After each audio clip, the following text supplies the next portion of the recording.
If you're on mobile devices such as iPads and Android tablets, the Teams app is available, and of course smartphones, which is so important as we see a lot of students preferring to then engage with their smartphones as part of their courses and their learning experience. Again, we have support for iPhone and Android.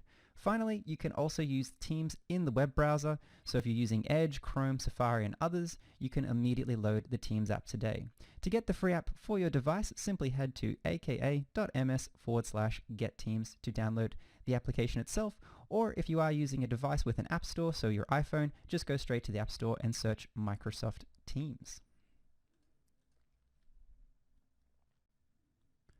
The focus of today will be very much going hands-on to help you set up your class team and online classes. And so this is really, we're going to follow the methodology around how do we have an effective online meeting.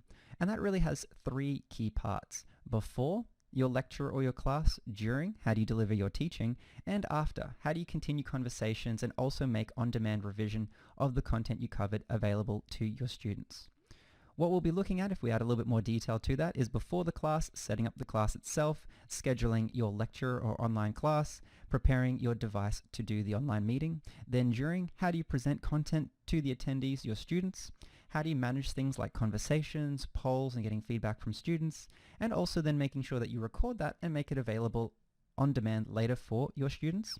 And then lastly, what happens after the meeting? How do you provide access to the recording and also the powerful things that are available through Microsoft Stream, where it does automatic captions, allowing students to be able to then also be able to search the transcript for key topics that you had covered during your lesson itself. How do you also then do things like looking at the responses to polls and conversations that were had during that online class, and making sure then that you can continue to collaborate in context of the documents and the conversations that were happening within your learning materials itself.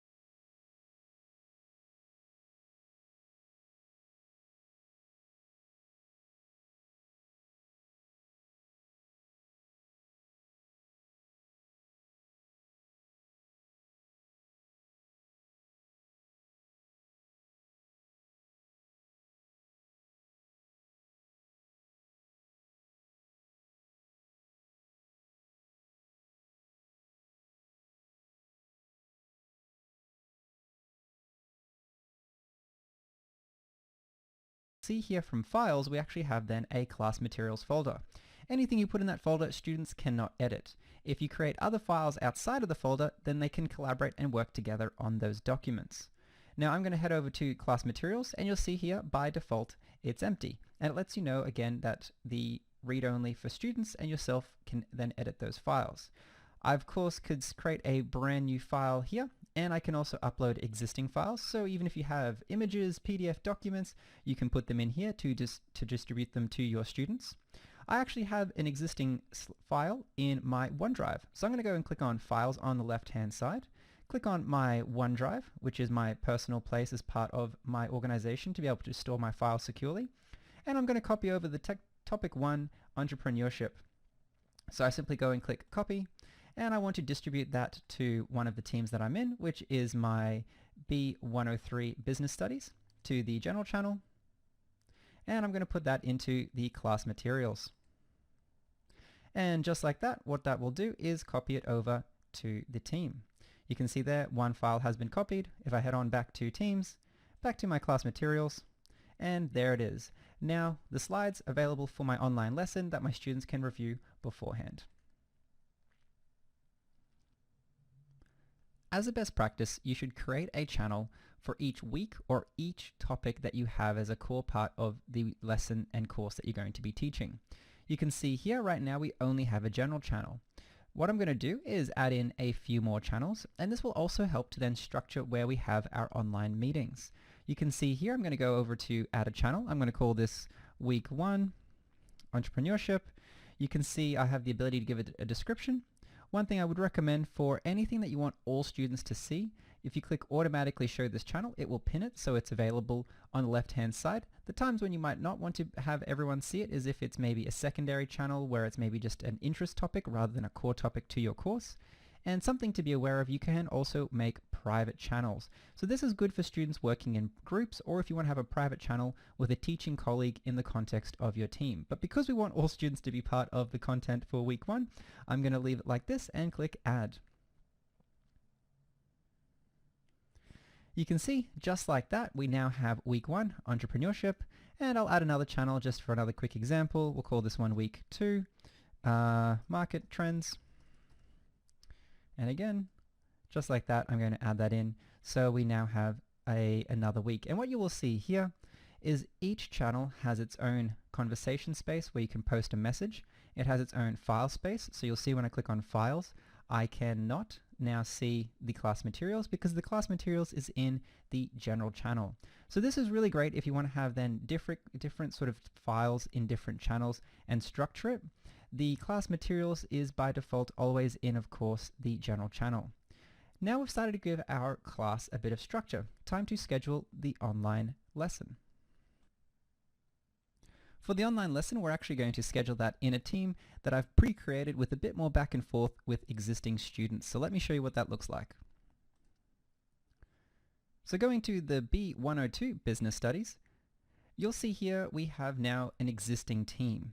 And to do a quick recap, so to get to this point, you've now created a class team, your students are all added, and as we can see here, we're already starting to have a conversation back and forth in the message space. We want to now arrange our first week online lesson. To do that, you can see here, we have now a channel for week 1 entrepreneurship, but again, you can give this whatever name you choose, but it is helpful to base it around weeks or key topics in your course. Go to the calendar to schedule the online meeting. Here you will see all of my existing then meetings, whether they are from Outlook as in-person meetings or also for Teams meetings. Because Microsoft Teams being part of Office 365, it's one calendar that all works together as part of Exchange Online.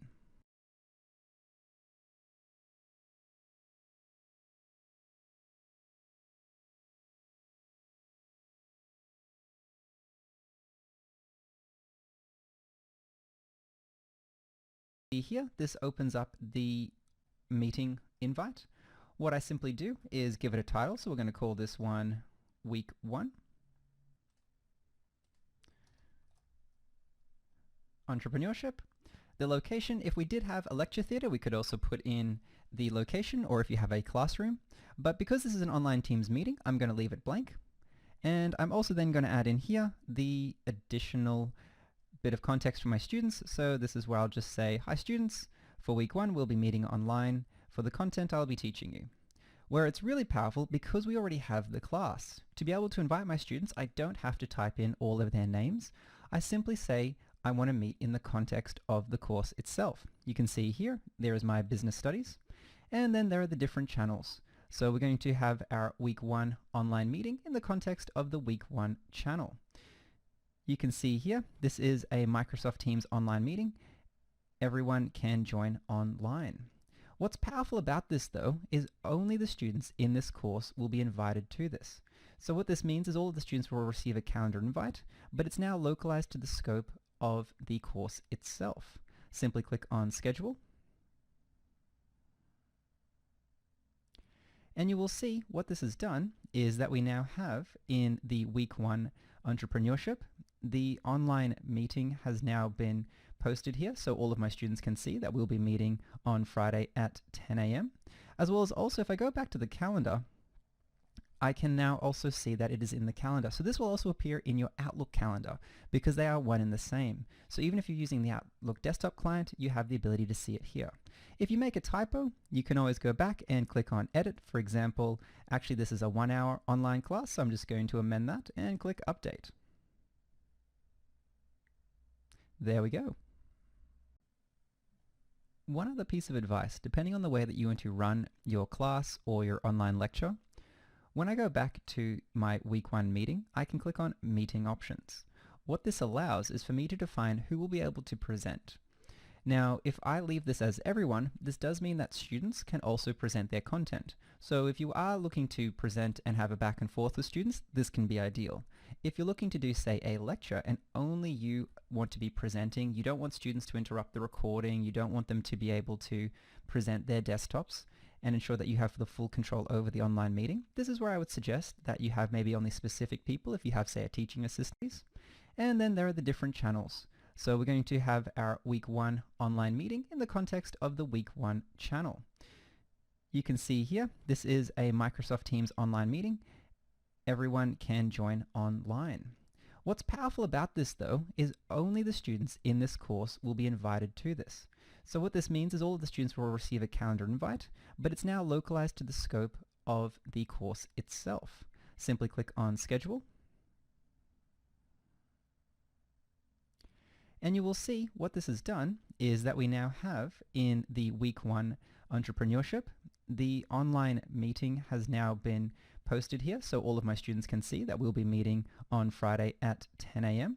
As well as also if I go back to the calendar, I can now also see that it is in the calendar. So this will also appear in your Outlook calendar because they are one and the same. So even if you're using the Outlook desktop client, you have the ability to see it here.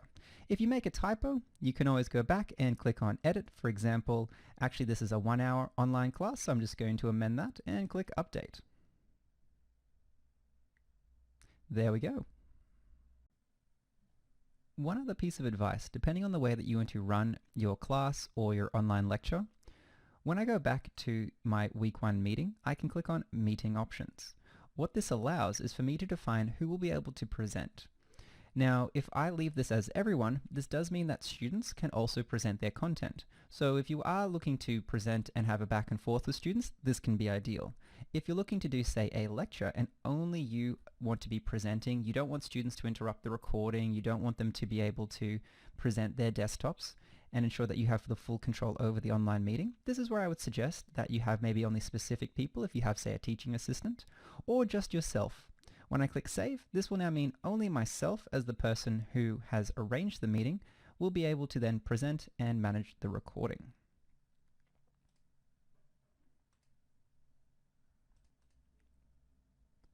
Heading back over into the class now. One thing that's also a great practice, again before we now run our online class, is to make sure that we share resources with students, particularly if you want to make sure that they review them before the online meeting.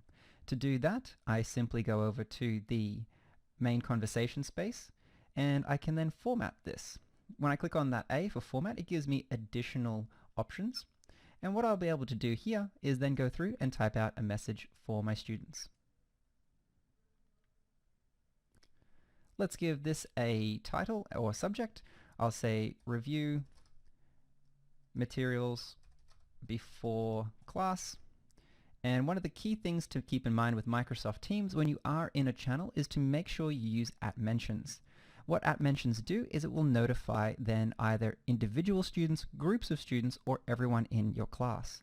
I want all of my students to receive this, and this will then send a pop-up notification on their device, whether it's their phone, their laptop, their tablet, and I'm going to mention everyone in the team. So just by typing @team, it automatically knows the team that I'm in. And I'm just going to paste in the message here, students, please review the week 1 slides before our class on Friday. Now, I could, of course, then have to try and tell students where those materials are, but because I previously have uploaded it, I can quite simply then reference them by clicking on the attach. I could upload a material right here, but I don't want students to make edits to the slides. So that's why I uploaded those previously to the channel in general. And in general, we have that class materials folder where students cannot make edits. So only myself can make the edits to these slides, and my students will have a view of read only. By clicking share, what this means is my students will be able to see the slides but not edit the slides, and great for them to come prepared to the online class itself. By clicking send, that will now send out a push notification to all of my students. The last step before we host our online class is to make sure our device is ready. The number one reason for people saying, can you hear me, I can't hear you, is because they often haven't selected the right microphone or the right speaker on their device. And we have a really easy way that we can just double check and make sure everything is ready. If I go up and click on my profile, And you'll see here right now, Ken is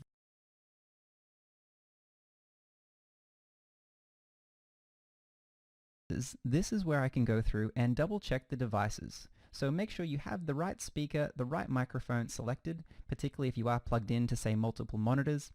And if I scroll down, I can also double check that I have the camera correctly selected. Again, you'll want to do this to make sure it's an inclusive meeting.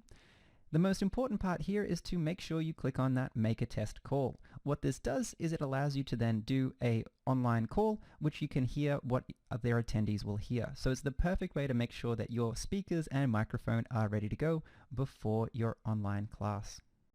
Meeting scheduled. What do we do during the actual lesson?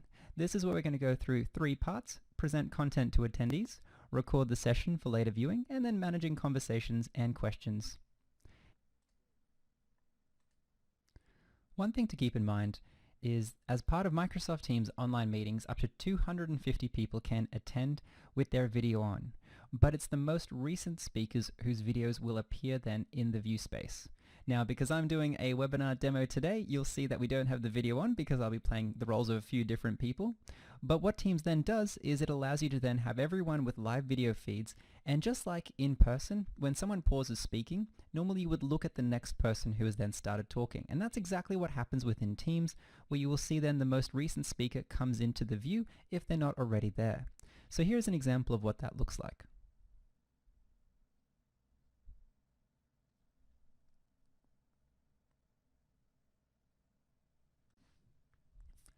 Let's head back into Teams to start our online meeting.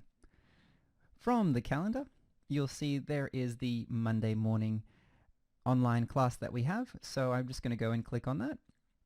And I can see which of my students have accepted. Again, a great skill for them to develop as part of when they move into the workplace. And I'll just click Join to begin. This is where I can double check to make sure my camera is correctly selected. If I want to blur the background, should I be in a shared workspace? And also to double check the audio, speaker, and also the microphone itself. Clicking Join Now, I can then also see and add my students in. For the purposes of this demo, normally they of course will join on their own when they're ready.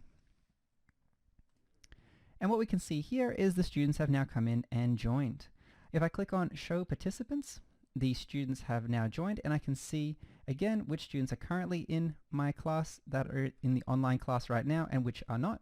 If a student did join and wasn't on mute, I can always click Mute All if they're being disruptive and maybe got some background noise. And a great way to let all of the students know is I would always recommend head over to the conversation space, and you'll see here that I can go through and I'll do @team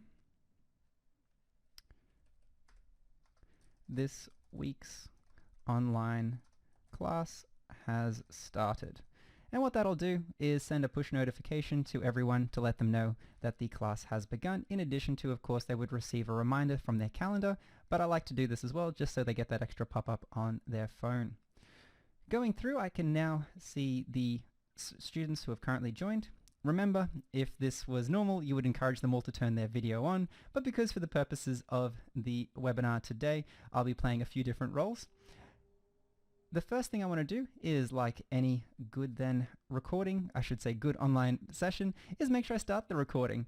So to do that, I simply click on the 3-dot ellipses here, and you'll see the different options I have. Some very powerful ones like live captions, and I'll come back to that in just a moment.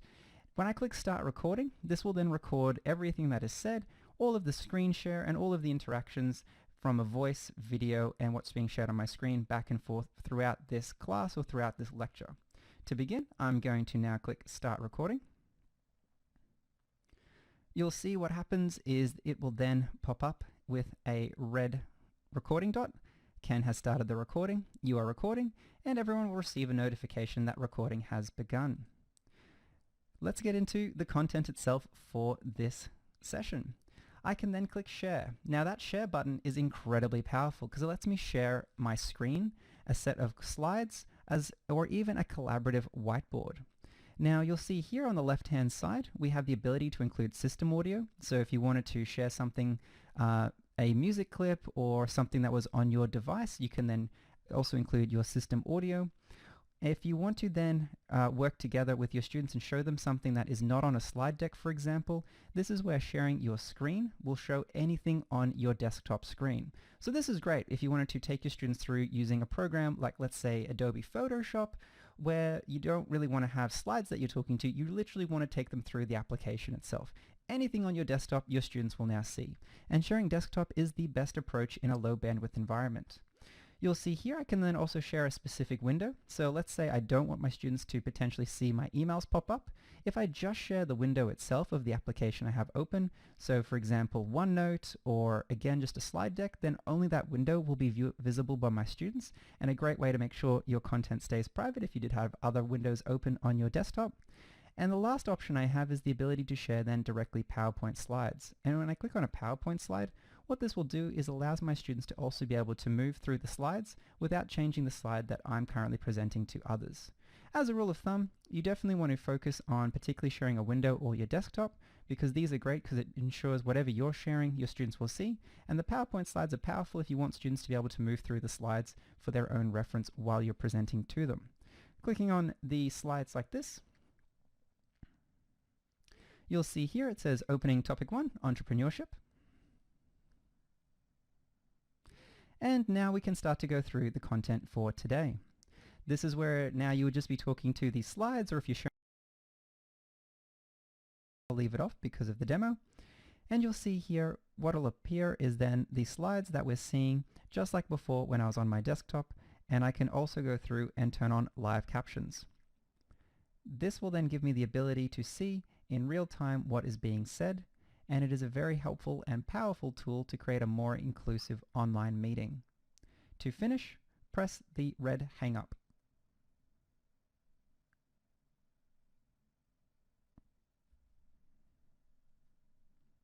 Heading back over into Teams, when I'm finished with the lecture itself, this is where I can then stop presenting, and from there click and stop recording.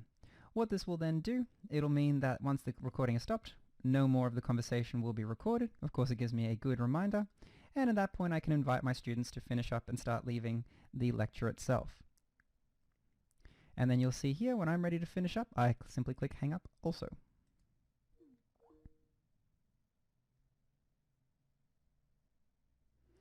Now, what will happen is once everyone has left the online meeting itself, you will then see progressively the students leaving. And furthermore, one of the things that you can do if you do need to, you can always still double check who was in the online meeting as it stands. You do have the ability, if any reason that you do need to, that you can always go back and also remove a student if required. So this is where I can then go remove participant, or also make them attendee, I should say make them a presenter if I do need them to present something, even though I've set originally that students cannot.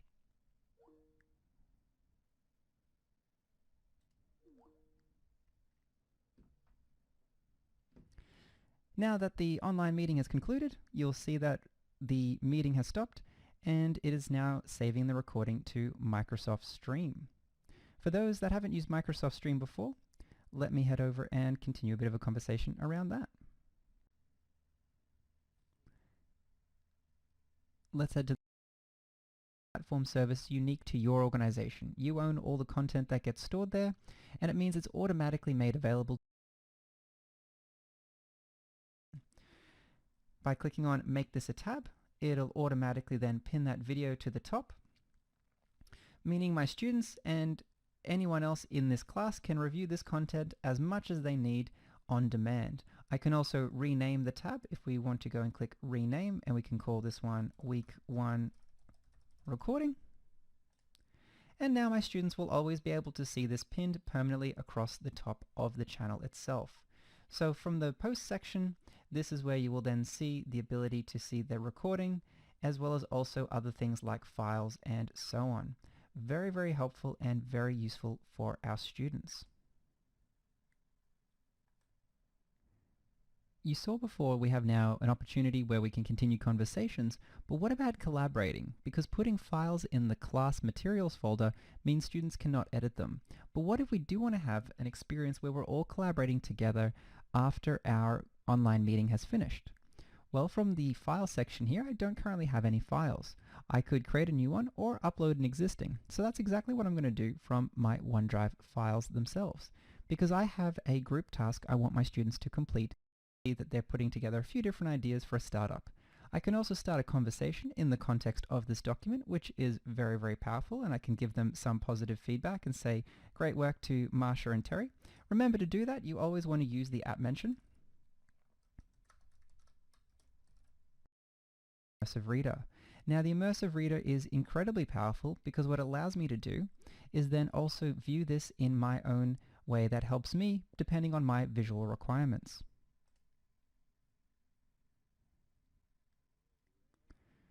The Immersive Reader then has a guide which allows me to be guided through if you ever need to change the text sizing or even have it read aloud to you.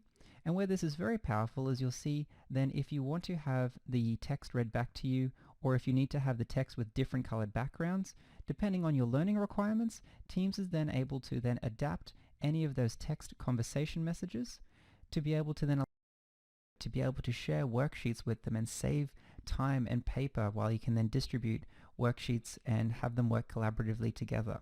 An assignment service, which is then incredibly powerful with the ability for me to be able to then both create assignments as well as also quizzes that my students can then complete, and also saves me time if I choose to have them be automatically graded. You can see here in this assignment that I've created, I can see all of my students, I can turn in their work and have it returned to them, giving them grades, giving them feedback. I can edit the assignment and see here of that conversation activity. I can see all of the students and how they've been engaging across. And again, always remember, just like your smartphone, some apps are free, some apps are paid. Make sure you consult the privacy policy before adding a third-party app to your team. I'm going to click Save and then have the Poly integration be added to my team. One thing that Poly does, which is very powerful, I can create then polls for my students. Those polls can then be anonymous, multiple choice, as well as also be scheduled in advance. One of my areas that I really like about what Poly can do is it has the ability to have a chatbot. So if I go at Poly, the chatbot means I can save time by typing out a question very quickly with a question mark and a comma after each multiple choice option. And when I click send, this now will create a poll for my students to be able to give me some feedback in real time.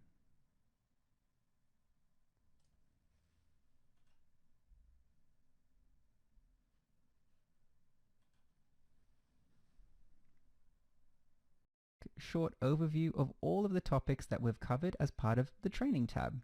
The Training tab then has built-in how-to guides right in Teams where you can then see short 1 to 2 minute videos on all of the capabilities that we covered today and many more that we didn't get a chance to cover.